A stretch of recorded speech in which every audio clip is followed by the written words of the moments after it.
అధికారమంతా కొంతమందికే సొంతమైపోయింది. వలసలతో నడిగడ్డ బ్రతుకు ఆగమైపోయింది. తిరుగుబాటు జెండెగరలేకనే మార్పు మాయమైంది. పలిసినోడి కుట్టెరగలేకనే పాలిసమైంది.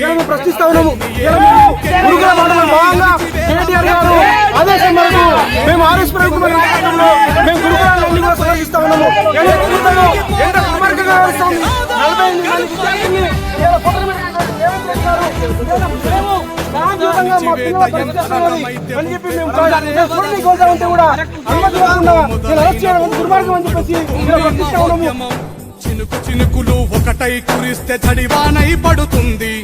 బహుజనులంతా దండుగా కదిలితే పాలన మనదవుతుంది. చీమలు ఒకటై పామును చంపిన చరిత మరవవద్దు. చీమలు ఒకటై పామును చంపిన చరిత మరవవద్దు.